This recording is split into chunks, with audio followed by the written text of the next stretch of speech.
محترم دوستوں اور بزرگوں، ہم لوگ اپنی زندگی میں بسا اوقات چھوٹے چھوٹے اعمال کو معمولی سمجھ لیتے ہیں، لیکن نبی اکرم صلی اللہ علیہ وسلم نے ہمیں سکھایا ہے کہ اللہ کے ہاں کوئی عمل معمولی نہیں ہوتا۔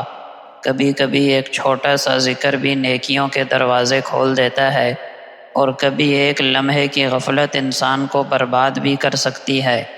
تو آئیے آج بھی 3 عظیم احادیث مبارکہ سنتے ہیں جو ہماری زندگی کا رخ بدل سکتی ہیں۔ بسم اللہ الرحمن الرحیم۔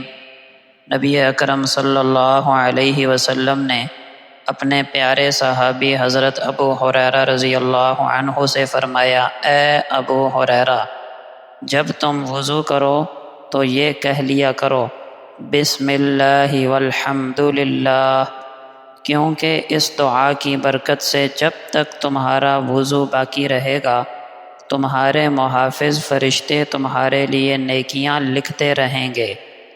دوستو، یہاں ہمیں یہ پیغام دیا گیا کہ وضو صرف پانی سے چہرہ دھونا نہیں بلکہ روحانی صفائی بھی ہے۔ اگر ہم وضو کے ساتھ اللہ کا ذکر کریں اور اس دعا کا اہتمام کریں تو ہمارا ہر لمحہ نیکی میں شمار ہوگا، حتیٰ کہ اس وضو کی حالت میں چلنا پھرنا، بات کرنا، حتیٰ کہ خاموش بیٹھنا بھی عبادت میں بدل جاتا ہے۔ ہم دن میں کئی بار وضو کرتے ہیں، اگر اس دعا کا اہتمام کریں تو سوچئے کتنی نیکیاں جمع ہو جائیں گی۔ صحیح مسلم کی روایت ہے، نبی اکرم صلی اللہ علیہ وسلم نے قیامت کے دن کفار کی حالت بیان کرتے ہوئے فرمایا، قیامت کے دن کافر سے کہا جائے گا، تمہارا کیا خیال ہے؟ اگر تمہارے پاس زمین بھر سونا ہو تو کیا تم اسے جہنم کے عذاب سے بچنے کے لیے فدیے میں دے دو گے؟ وہ کہے گا ہاں، تو اس سے کہا جائے گا، تم سے تو اس سے بھی بہت آسان چیز مانگی گئی تھی، یعنی کہ ایمان لانا۔ دوستو، یہ حدیث ہمیں جھنجھوڑ کر رکھ دیتی ہے۔ کافر قیامت کے دن اپنی جان بچانے کے لیے، جہنم کے عذاب سے بچنے کے لیے پوری زمین کا سونا قربان کرنے پر تیار ہوگا، لیکن اسے کہا جائے گا کہ تم سے تو دنیا میں صرف ایمان اور نیک عمل مانگا گیا تھا جو بہت آسان تھا۔ اللہ پاک نے ہم سے دولت نہیں مانگی، ایمان اور اعمال کا مطالبہ کیا ہے۔ آج ہمارے پاس موقع ہے، اپنی آخرت سنوار لیں، ورنہ کل سوائے پچھتاوے کے کچھ ہاتھ نہ آئے گا، اور اس وقت پچھتانا بے فائدہ ہوگا۔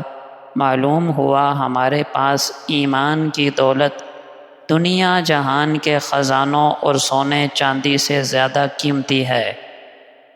صحیح مسلم کی روایت ہے، نبی اکرم صلی اللہ علیہ وسلم نے اللہ تعالیٰ کی رحمت اور عذاب دونوں کا توازن بیان کرتے ہوئے فرمایا، اگر ایک مومن کو یہ علم ہو جائے کہ اللہ کے پاس سزا کیا ہے تو کوئی جنت کی امید نہ رکھے، اور اگر کافر کو یہ معلوم ہو جائے کہ اللہ کی رحمت کتنی وسیع ہے تو کوئی بھی اس کی جنت سے مایوس نہ ہو۔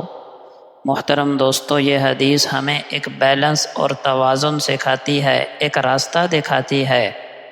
مومن ہمیشہ خوف اور امید کے درمیان زندہ رہتا ہے۔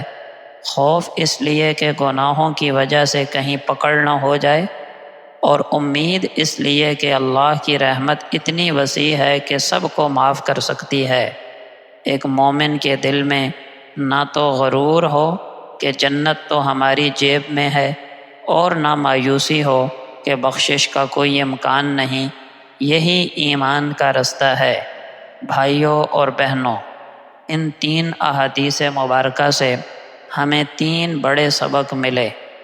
ذکر کے ساتھ وضو کرنا اور دعاؤں کا اہتمام کرنا ہمارے بہت سارے وقت کو عبادت میں شامل کر سکتا ہے۔ اپنی آخرت کو سامنے رکھیں اور یہ یقین رکھیں کہ اصل دولت پیسہ چاندی سونا نہیں، ایمان اور نیک اعمال ہیں۔ اپنی زندگی امید اور خوف کے درمیان گزاریں تاکہ نہ تو گناہوں میں ڈوب جائیں اور نہ اللہ کی رحمت سے مایوس ہوں۔ اللہ پاک ہمیں ان تعلیمات پر عمل کرنے کی توفیق عطا فرمائے، ایمان پر قائم رکھے اور اپنی رحمت سے ہم سب کی مغفرت فرمائے، آمین۔